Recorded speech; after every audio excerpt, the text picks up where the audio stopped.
저희는 계속해서 예수님은 어떻게 완전한 선지자이신지에 대해서 나누고 있습니다. 이번 주제 말씀 혹시 기억하시는지요? 웃음으로 때우려고 하지 마시고, 이번 그 주제 말씀은 신명기 18장 15절에 있는 말씀입니다. 우리 다 같이 한번 암송해 볼까요? 우리 앞에 나와 있죠? 우리 함께 합독하겠습니다. 시작. 주 당신들의 하나님은 당신들의 동족 가운데서 나와 같은 예언자 한 사람을 일으켜 세워주실 것이니 당신들은 그의 아멘. 이 신명기에 기록된 이 말씀은 성취되었습니다. 이 예언자 누구일까요? 우리 예수 그리스도이십니다. 우리 요한복음 1장 45절에 있는 말씀을 보게 되어지면은 빌립이 예수님을 만난 후에 나다나엘에게 이렇게 얘기합니다. 모세가 율법책에 기록하였고 또 예언자들이 기록한 그분을 우리가 만났다. 그분은 나사렛 출신으로 요셉의 아들 누구라는 거예요? 예수 그리스도라는 거예요. 그 예수 그리스도가 그 구약에서 예언자들이 그 말씀한 예언자라는 것이죠. 그렇습니다. 예수님은 구약에 약속하신 대로 완전한 예언자로 오셨다라는 사실입니다. 이 예수님께서 하나님의 뜻을 선포하시고 가르치시면서 사람들은 이렇게 생각을 했어요. 마태복음 21장 46절에 있는 말씀인데 그를 잡으려고 무리들이 무서워서 그렇게 하진 못했지만은 그 군중들이 그 사람들이 예수님을 어떻게 생각했냐면은 무리가 예수를 예언자로 여기고 있었다라고 얘기를 하고 있습니다. 우리가 이걸 통해서 알 수 있는 것은 예수님은 구약에서 약속하신 그 예언자라는 사실입니다.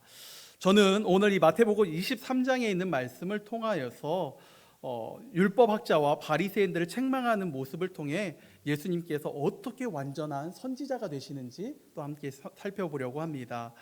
이 배경은요, 오늘 본문의 배경은 예수님이 십자가를 지기 위해 예루살렘에 올라가셨고 마지막 일주일, 우리가 고난주간이라고 하죠. 그 고난주간의 그 화요일에 있었던 사건이 오늘의 배경이 되어집니다.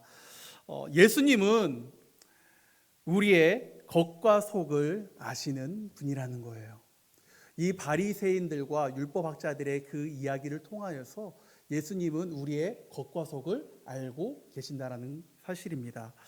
이스라엘의 역사를 보게 되어지면요, 사사시대를 지나서 왕들이 통치하던 시기가 있었습니다.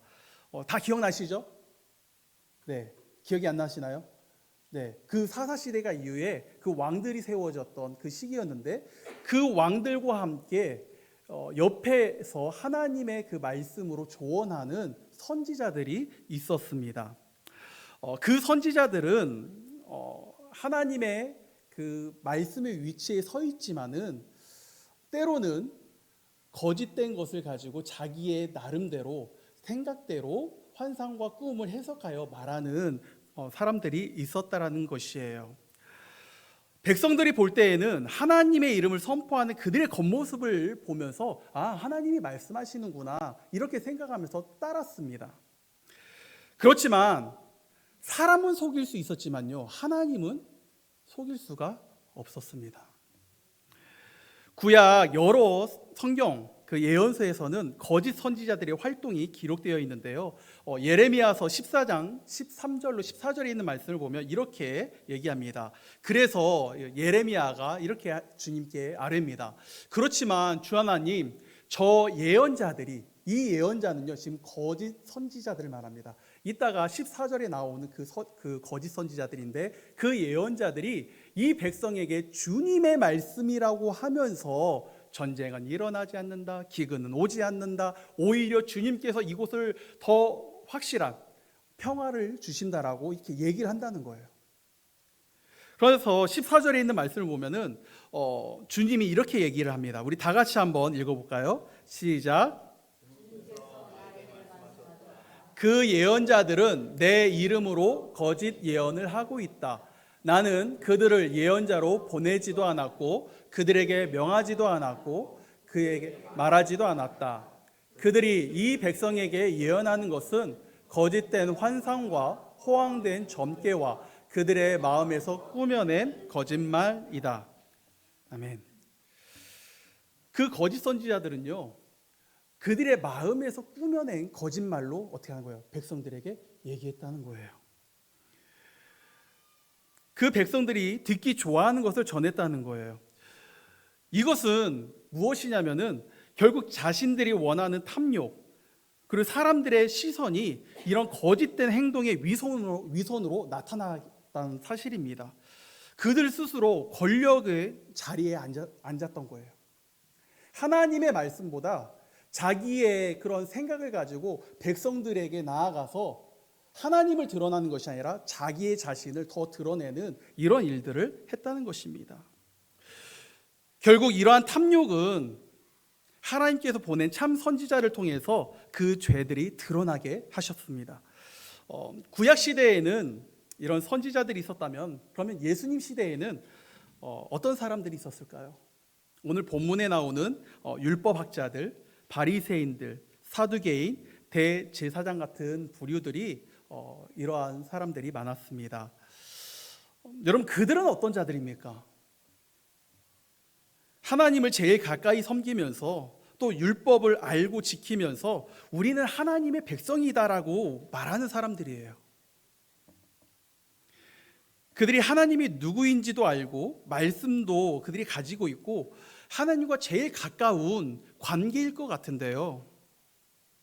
어쩌면은 하나님, 그 예수님의 사역을 제일 옆에서 도와줄 수 있는, 제일 잘하니까 제일 도와줄 수 있을 것 같은데 예수님은 그들에게 이렇게 말씀하고 있습니다. 우리 마태복음 본문 23장 2절에 있는 말씀을 보면은 율법 학자들과 바리새파 사람들은 어떤 자리에 앉고 있다는 거예요? 모세의 자리에 앉은 사람들이라는 거예요. 여러분, 모세의 자리는 무엇일까요? 여러분, 유대인들이 가장 존경하는 인물이 여러분 누구라고 생각하십니까? 아, 모세. 네, 딩동댕. 네, 맞아요. 또 누가 있을까요? 다윗입니다. 네, 다윗을 좋아하는 이유는요, 그 다윗 때 그 나라가 제일 부강하고 강했기 때문이에요. 그래서 그 유대인들은 자기의 나라가 다시 세워질 때 그 다윗 때 그 모델처럼 다윗이 모델이 되어서 그런 강한 나라를 꿈꾸는 그 메시아를 기대하고 있습니다. 모세를 존경하는 것은 그들이 노예 생활하고 있을 때에 그들을 출애굽하여서 하나님의 그 백성으로 인도하였기 때문이에요. 그래서 유대인들이 가지고 있는 모세에 대한 존경은요, 정말 큽니다. 그런데 예수님 시대에 회당이라고 하는 곳이 있었는데 그 회당에는요, 그 앞에 모세의 자리라고 하는 곳이 있었다는 거예요. 그 모세의 자리에 앉은 율법학자들과 바리새인들이 이렇게 앞에 서가지고요, 그 율법을 강론을 하는 거예요. 그러면 그 율법의 자리에 앉은 사람의 그 자리는요, 특별한 의미가 있는 거예요. 권위가 있다는 것을 알 수 있습니다. 그런데 말씀이 권위가 있고 말씀의 의미가 있는데 점점점 이것이요, 사라져가는 거예요. 하나님의 말씀의 의미는, 권위는 사라지고 그 앞에 서 있는 사람에게만 더 부여가 되어지고 그 사람만 보이게 되었습니다. 이런 그들의 모습을요, 예수님은 겉모습만 본 것이 아니라 그 속까지 어떻게 하신 거예요? 보셨다는 거예요. 그래서 3절에 이렇게 얘기를 합니다. 그러므로 그들이 너에게 말하는 것은 무엇이든지 다 행하고 지키라는 거예요. 여러분, 그들이 말하는 것이 무엇입니까? 예, 하나님의 그 말씀이에요. 그 진리의 말씀은 너희가 듣고 행하라는 거예요. 그렇지만 그들의 행실은 따르지 말으라고 얘기합니다. 왜? 그들은 말만 하고 행하지 않기 때문에. 결국 그들의 가르침과 삶의 행실이 다르다는 거예요. 그들이 겉으로는 사람을 가르치고 또 거룩한 모습으로 속일 수 있지만요, 예수님은 그 중심을 보신다는 거예요. 겉과 속이 다른 그들의 위선을요 드러나게 하셨습니다. 그들의 삶에 있어 거짓된 위선을 어떻게 책망을 하셨냐면요, 4절과 5절에 이렇게 얘기하고 있습니다. 그들은 지기 힘든 무거운 짐을 묶어서 남의 어깨에 지우지만 자기들은 그 짐을 나르는데 손가락 하나도 까딱하지 않는다. 율법이라고 하는 이 율법의 굴레를요 씌우고 거기에 해석을 더한 장로들의 전통을요 더 덮여 씌워가지고 무거운 짐으로 그 백성들에게 주는 거예요. 그러면서 그들은요 손가락 하나도 끄떡하지 않습니다. 5절에 있는 말씀을 보면은 그들이 하는 모든 일은 하나님께 보이는 것이 아니었어요. 사람에게 보이려고 하게 되었습니다. 그래서 그들이 하는 행동은요 경문곽을 크게 만들고 차고 다니면서 옷수를 또 길게 늘어뜨려요. 이거를 제가 사진을 이렇게 좀 준비했는데요. 그 이스라엘 백성들 보면은 이렇게 이마에다가 이렇게 네모난 그 가죽 상자로 만든 이 통이 있습니다. 여기에다가 이렇게 그 말씀을 넣고 이렇게 썹니다. 그리고 왼손에 한 7바퀴 반 정도 이렇게 감아서 그들은 어떤 그 모습을 보여주게 되어지죠. 지금도 유대의 남자들은요 말씀을 적어가지고 가죽 상자 안에 넣게 되어지는데 히브리 말로 이걸 테필린이라고 얘기를 하는데 성경 말씀을 지킨다는 그런 의미예요. 그러니까 나는 이거를 행함으로써 하나님의 말씀을 지킨다라고 하는 그 의미가 있는데 그 안에 그 상자 안에는요 이러한 말씀이 있습니다. 출애굽기 13장 1절로 10절에 있는 말씀을 통해서 6월절의 그 교훈, 우리가 어떤 사람인지에 대해서, 그리고 신명기 6장 4절로 9절에 있는 말씀인 쉐마 이스라엘, 이스라엘아 들으라 하면서 너는 마음을 다하고 성품을 다하고 힘을 다하고 내 하나님 여호와를 사랑하라는 그 말씀을요 이마와 이 팔에 두어서 하는 거예요. 기억하고 그 본질을 기억하기 위해서 이런 일들을 하는 거예요. 그런데 이런 본질은 다 사라지고 어떻게 합니까? 사람들에게 보이기 위해서 겉과 속이 전혀 다른 이런 모습이 있다라는 거예요. 자신들의 행위와 행함을 통해 자기 의의를 자랑합니다. 이런 가면을 쓰고 겉으로는 거룩한 모습으로 속이는 그들에게 예수님은요 그들의 죄를요 아주 낱낱이 책망하시는데요. 마태복음 23장 우리가 읽지는 않았지만은 이런 표현이 나옵니다. 위선자들아 너희에게 화가 있다. 이런 표현이 7번이 나옵니다. 13절, 15절, 16절, 23절, 25절, 27절, 29절에 이렇게 얘기하고 있어요. 율법학자들아, 바리새파 사람들아, 위선자들아, 너에게 화가 있다 하면서 겉과 속이 다른 그들의 현실과 그들의 삶을요 정말 아주 강하게 책망하고 계시는 것이죠. 사랑하는 성도 여러분, 겉과 속이 다른 거짓 선지자가 구약에만 있을까요? 위선을 행하는 율법학자와 바리새인들이 예수님 시대에만 있을까요? 지금도 죄롭게 해진 이 세상에는요 충분히 일어나고 있다는 거예요. 앞에 서 있는 저도 그리고 이 말씀을 듣고 있는 여러분들에게도요 이 말씀이 어떤 의미가 있는지 모르겠습니다. 예수님께서 이 책망을 하실 때 과연 우리의 마음은 어떠한 마음인지,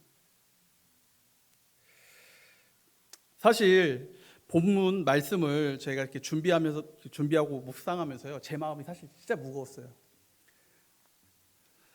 분명히 바리새인들과 율법학자들을 책망을 하시는데 읽으면서 제 마음이요 더 책망받는 그런 기분이었습니다.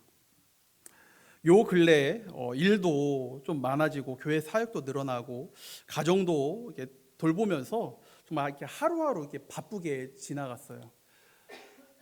저를 돌볼 수 있는 시간도 없었고 어떤 하나님의 말씀 앞에서 저를 비춰볼 수 있는 그런 시간도 너무나 부족했습니다.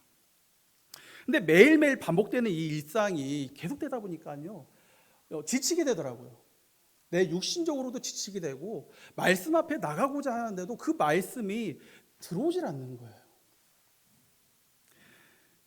이런 내 모습 속에서 점점 기쁨이 사라졌습니다. 여러분, 내 삶에서 나를 움직이게 하는 원동력인 그 하나님의 사랑, 이것이 기쁨이 사라지니까 어떻게 되는지 아세요? 기쁨이 사라지니까요, 해야 하는 의무만 남은 거예요. 동일하게 일과 사역은 있지만요, 나를 바라보는 어떤 시선들, 책임, 어떤 나만의 욕심, 이런 것들로 인해서 내가 그 의무를 행하고 있는 모습을 바라보게 되었습니다. 이러한 삶이 반복이 되고 시간이 더 길어지게 되면요, 가식과 위선의 가면을 쓰게 되는 것이죠. 그래서 사실 제 마음이 굉장히 무거웠어요. 정말 하나님 앞에 내가 잘 서지 못하고 있는 내 모습 가운데 이 말씀이 정말 크게 와닿았습니다. 여러분들은 어떠신지요?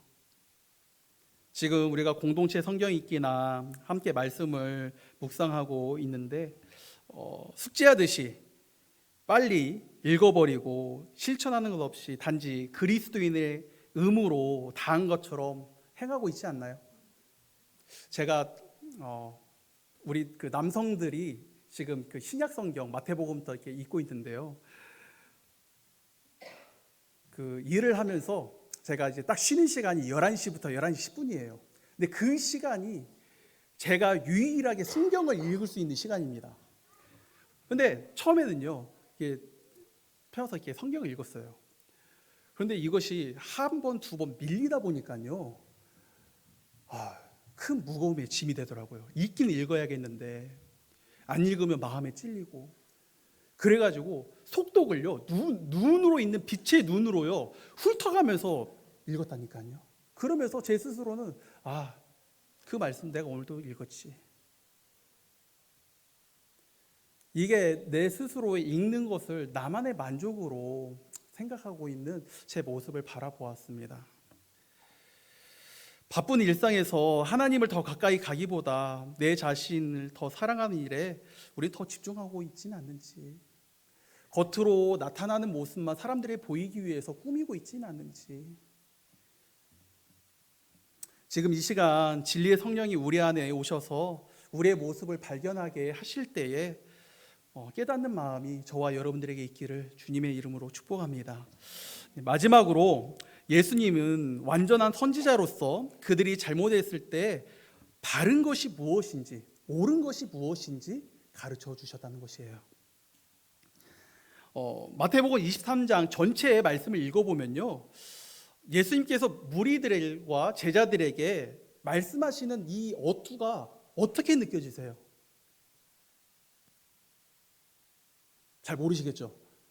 잘 안 읽어봤으니까 오늘 가서 이제 집에 가서 한번 읽어보시면 좋을 것 같아요. 사실 예수님께서 많은 무리들에게 가르치실 때요, 비유를 통해서 또 뭐 어린아이의 그런 비유를 통해서도 이렇게 말씀하실 때 굉장히 친절하게 자세하게 가르쳐 주세요. 그런데 오늘의 이 모습은요, 전혀 다른 모습이었습니다. 물론 예수님과 그 율법학자들과 바리새인들, 이런 사람들과 어떤 대립적인 상황이었지만 이날은요, 작정을 하고 그들을 책망하시는 것 같았어요. 위선자들아, 너희에게 화가 있다 라는 이 강한 이 책망이 저에겐 너무나 이렇게 강하게 느껴졌는데, 반면에 그 속에 있는 이면에 그 예수님의 사랑이요 느껴졌어요. 책망과 함께 예수님의 그 사랑이요 느껴졌습니다. 사실 율법학자들, 바리새인들을 책망하지 않고요, 그런 대립이 있을 때 예수님이 그냥 대충 피해 다니시고 대충 타협하시면은 그냥 지낼 수 있어요. 그런데 예수님께서 그들을요 진심으로 책망을 하시거든요. 왜 그들을 책망을 하셨을까? 여러분, 왜 책망을 하셨을까요? 그들에게 오히려 그 책망을 통해서 그 바리새인들과 율법학자들과 대제사장들과 사두개인들이 오히려 더 심하게 싫어할 것을 아시는데 굳이 왜 그들을 책망하셨을까요? 왜? 그들 또한 사랑하셨기 때문이에요. 여러분, 그들도 하나님의 사랑과 은혜가 필요한 존재들입니다. 구원을 받아야 하는 정말 하나님을 떠난 잃은 양과 같습니다. 예수님은 이 책망을 통해서 그들의 죄를 곱게 드러나게 하는 것이 목적이 아니었어요. 드러남으로 그들의 모습 가운데에 다시 하나님 앞에 돌아올 수 있도록 그 사랑의 길을 보여주신 거였습니다. 여러분, 성경이 우리의 죄를 책망하는 것이 성경이 우리의 죄를 드러나고 책망하는 것이 목적이 아니에요. 우리를 사랑하기 때문에 하나님께서 인도하시는 바른 길로 돌아오게 하는 것이 목적이라는 거예요. 그래서 구약 선지자들이 그 시대에 잘못된 것을 책망하는 일이 이것이 목적이 아니에요. 너 거짓 선지자들을 하면서 그들의 죄를 책망하는 것이 목적이 아니라 이거를 통하여서 하나님께 다시 돌아갈 수 있는 이 모습 때문에 그들이 선포했습니다.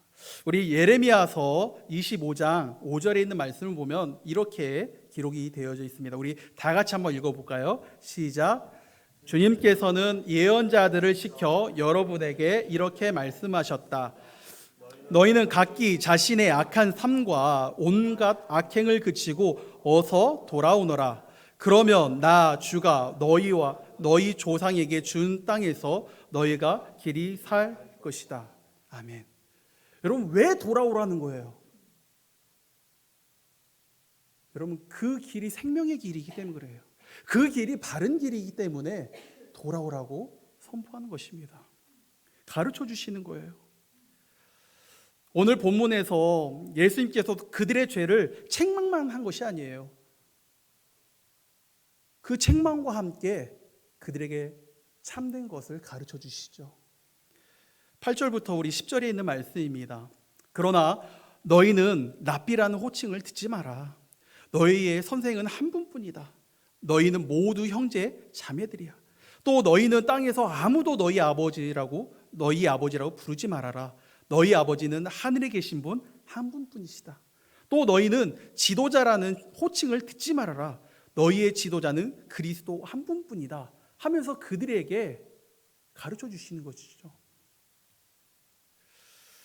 사실 예수님은요, 그들이 랍비 선생과 같은 명칭을 듣고 싶어 하는 것을 알고 있습니다. 알고 있었어요.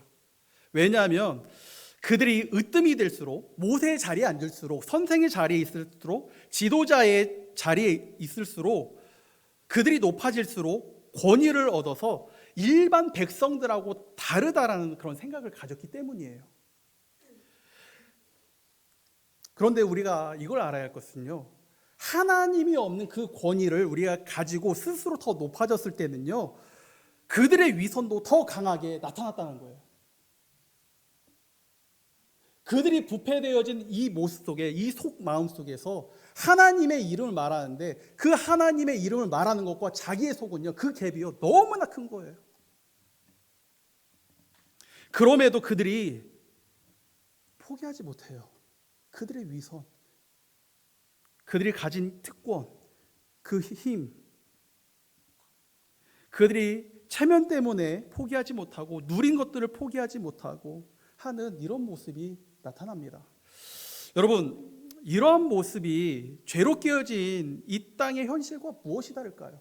사람들이 높은 자리에 올라가서 그 힘을 얻어가지고 그 힘을 가지고 사람들을 좌지우지하려고 하는 이런 모습이 바로 이런 대제사장들과 율법학자들과 사두개인, 율법학자들과 바리새인들과 뭐가 달라요? 세상이 추구하는 것과 그들이 추구하는 것이요, 어찌 보면 동일했어요.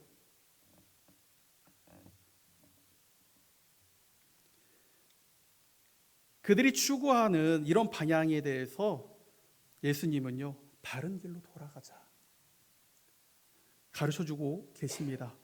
우리 11절에 있는 말씀에 이렇게 얘기하죠. 너희 가운데 으뜸 가는 사람은 너희를 섬기는 사람이 되어야 한다. 예수님은요, 여러분 반대로 얘기를 해요. 세상은 으뜸 가는 사람을 섬기죠. 으뜸된 사람을요, 으뜸된 사람이 사람을 부리거나 또 그 사람들을 통해서 섬김을 받아요. 그렇지만 예수님은 그게 아니라는 거예요. 으뜸된 사람이 섬기는 것이다. 여러분, 이런 모습을 보여주신 분이 누구이신가요? 이런 삶을 우리에게 보여주신 분은요, 예수 그리스도이세요. 예수님도 이 땅에 오셨을 때 자신이 섬김을 받으러 온 것이 아니라 도리어 섬기러 왔다라고 말씀하고 있습니다. 우리 마태복음 20장 26절로 우리 28절에 있는 말씀을 우리 한 목소리로 한번 읽어볼까요? 시작. 그러나 너희끼리는 그렇게 해서는 안 된다. 너희 가운데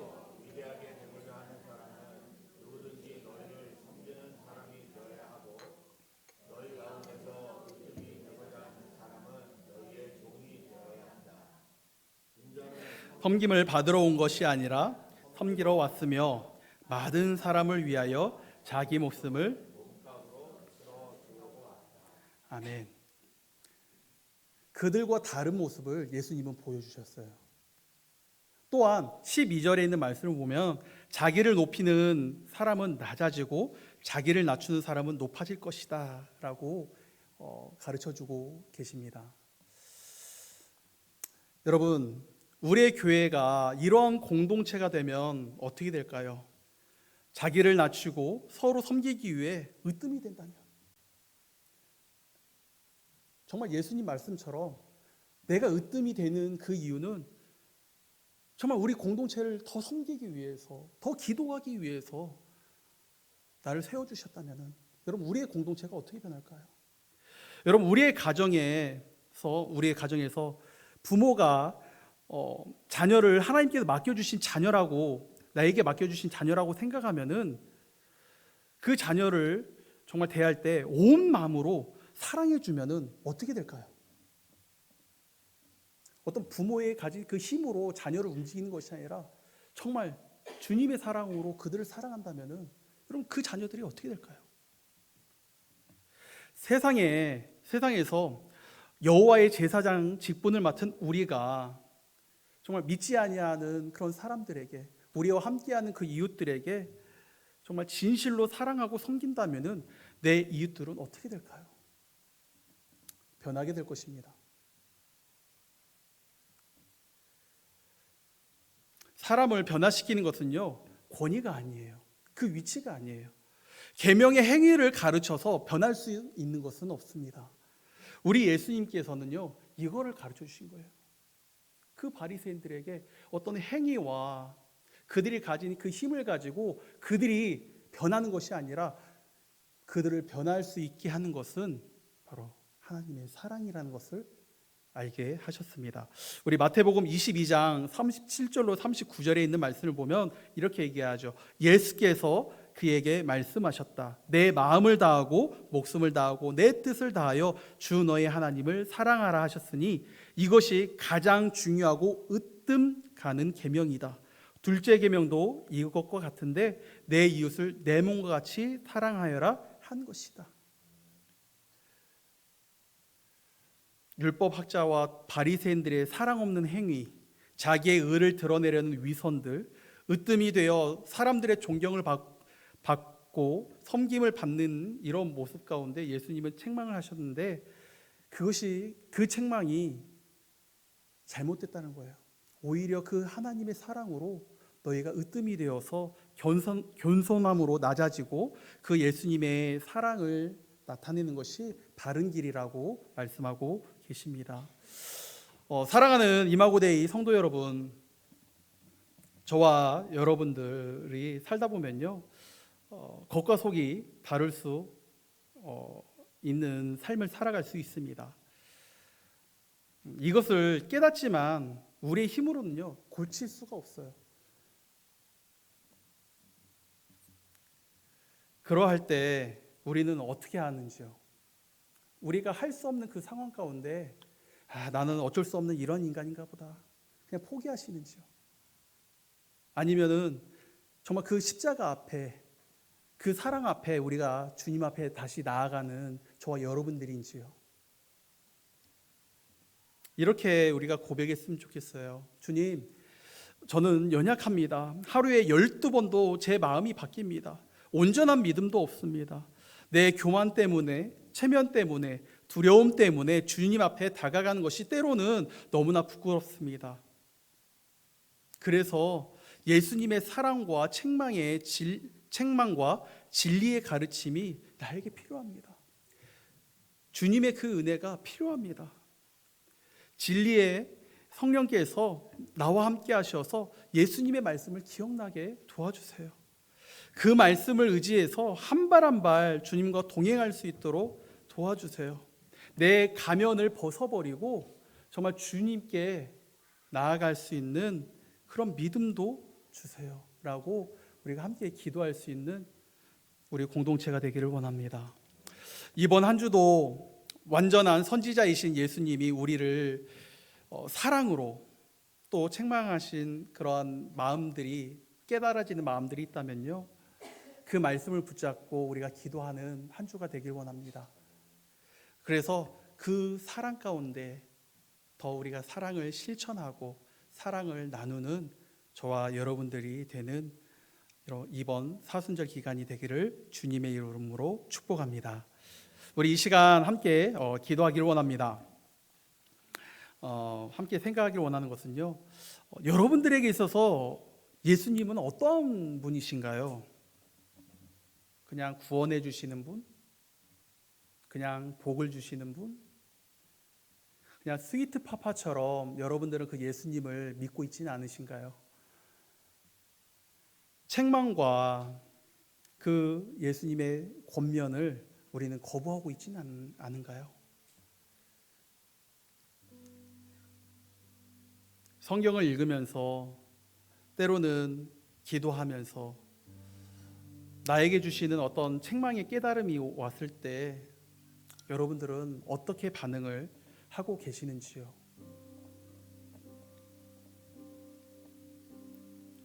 그 반응 앞에 우리가 진실함으로 주님 앞에 나아가는 저와 여러분들이 되었으면 좋겠습니다.